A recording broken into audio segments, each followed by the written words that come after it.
My name is Beverly Baxter. I'm originally from Jamaica. I don't live too far from here. I've just come in here to support my friend Lil. And how are you going to support your friend Lil today? Well, by coming in and see her work, because if I didn't come in here, she'd be giving me a mouthful. So that's the reason why I'm here. Okay. You've been around and you've looked at some of Lil's work. Could you tell us about Lil's work? Lil's work is amazing. I've seen some in here, but I've also seen some in her home. I think she should have bought a portrait of herself and put it in here, because she's got a beautiful portrait of herself in her house and she didn't bring it, which is disappointed. Yeah, I've come to support her because get to know Lil, because I always say hello to her when I'm passing, and she get me into doing art myself, teaching me to draw, and she's trying to do a good job, but I'm a very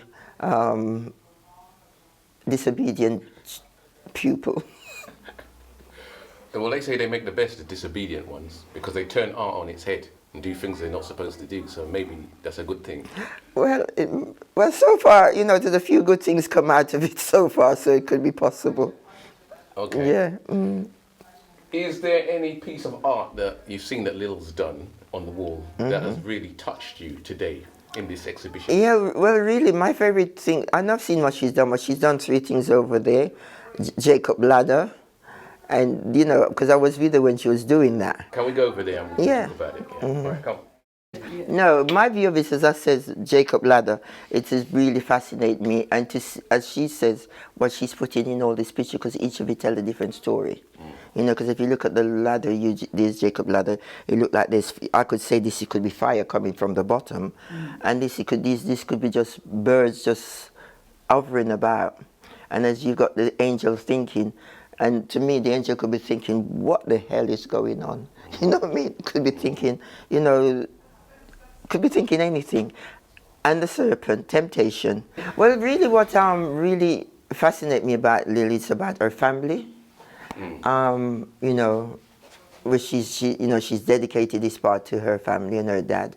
And just looking at her dad, growing up with the Irish, I could hear him speaking, I could, just seeing him, because the face is... Did you ever meet her dad? No, but I'm just saying with Irish, growing up with them, I can see other Irish in him, if you know what I'm saying. They've got that sturdy way, they whatever, and ready to curse. His might look like he's ready to curse.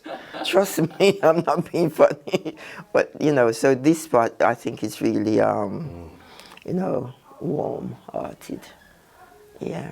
Who can curse more, Irish or Jamaican? Boy, I think there's a... There's a link, isn't there? There is a link. There is a link, because when the Irish start, there's a fight after. And when the Jamaican them start fighting, they would argue, there's a fight after. So they like this. Yeah. Okay. Tell us about my side of the exhibition now. It's the pictures. Yeah. When people see people like these people, never judge a book by the cover. Open the book and find out what's in it, and before you judge, because people see her and judge her and say, oh, look at this woman, how she is, because sometimes she dresses good, sometimes she don't. Sometimes she looks okay, sometimes she don't. But she's coming from a area when she was a very well-dressed young girl. In Birmingham? In Birmingham. She was always well-dressed. Even when she came to London, she was always well-dressed, smart. Everything matched.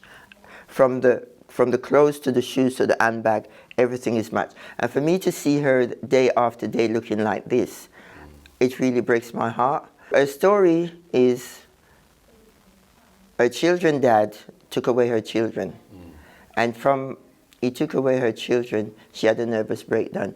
And the sad part of it now, I don't know if she's seen her children, or they know about her, or whatever, or he's taking them out of the country. Nobody knows, because she's been like this now for quite a long time.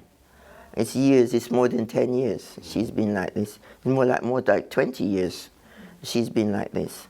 So, it's really sad to see how she is. When I came in here the other day and I walk around, I'm seeing all these miserable faces, and when I look, I see this, and I see, others, whatever.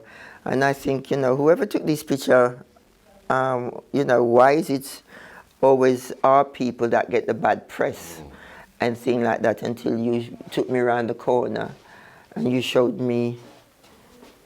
I think it was in the zine. Oh, it was in the magazine. It's in the magazine. In the magazine. So there are that's it, representations from other. Well, that's why if that was up there now, you might not have had the what I said. The reason I put the characters up there is because I see them all the time when I speak to them, you know, and they mean something to me. Yeah. So I wanted to put them up there. Yeah. Just to show that they are people, because people walk past them like they're not even. I like to go background again. There's another black girl. I think she went to school with my son. I think it was her.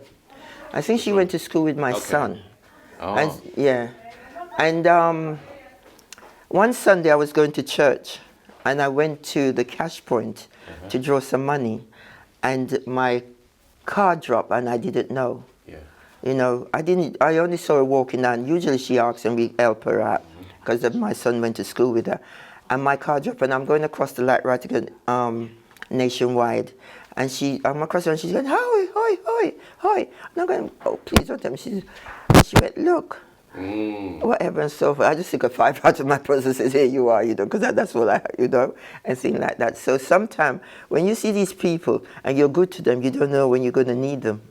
True. You know, because say, for instance, if I'd have shun her before, she would have might just got my card and just rip it up or sling it or sell it, you know what I'm saying? Or use it. True. So sometimes when you see them, don't judge a book by the cover again. My name's Charlie. What I'm doing? Yeah, what are you doing here? What am I doing here? I'll come to see an exhibition because Lil Sullivan told me about. I've seen her exhibition before. Fantastic. That was great. This one's great too, about relatives and that type of thing. And I also come across Aisha. Is there any images that you've seen around here that kind of speak directly to you? Yeah, well, it's one thing that you said, don't worry about the light. But actually, there's a lot of light in your shots. And you talk a lot about the light, and how the light hits. So there's one beautiful, I have to say beautiful, I said, how did you get that? Was he watching? There's a bus, and bus, he's on the top deck, and he's looking at something, he's looking at his phone as he do on the bus. And the light's coming in through the front window, and blip! Great moment. Great moment. So there's lots of light that you're capturing, and also the photo is about light. It's about the reason why you want to take it. It's because it's about hope. It's about this person in this moment is worth taking. That is light, you know. Sometimes you've taken a couple of photos where it's kind of dark, like the woman right on the high street just decided to have a little sleep there, rested while the bus go past, and go, what's he doing there? And also, Aisha cleverly pointed out that, you see Babylon there? That's Babylon going on there. Yeah, that is madness. Madness.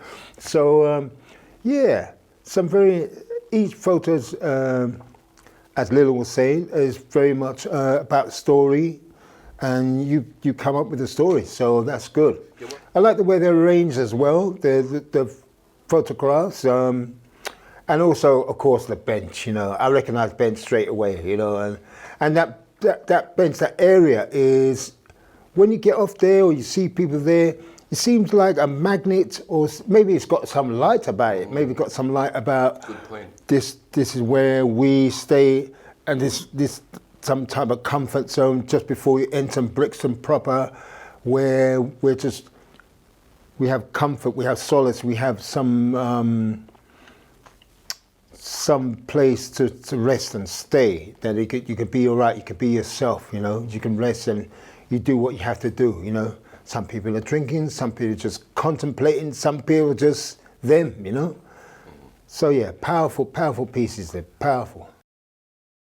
How do you feel the interaction between the photography and the sculpture? Oh, interesting. Well, it's a different dynamic, isn't it? It's a different dynamic, but I can see the relationship because Lil had decided to show her family's history through photography, and those photographs that Lil has are beautiful because they are old photos, you know, old photos. So I'm looking at photos from 50 years ago, 70 years ago, you know, the time when photography was very different, you know, got blue background, you got sepia background, you got some old historical looking photos, you know, and you say to Lil, wow, who's that? And she tells me a story, and, you know, we find out where she's coming from, and it's strong, it really does, it creates that connection, you know. Photographs are strong, and also I have to say that black and white is powerful. Black and white sort of tells it like it is, you know. It's almost like, this is black and white, this is me. As you say, we're not looking at the colours, we're not looking at the clothes. There you go. 'Cause we talk about all sorts, haven't we? You know, about politics, about Brixton, gentrification, you know, people, locals, that type of thing, you know. It's important, man.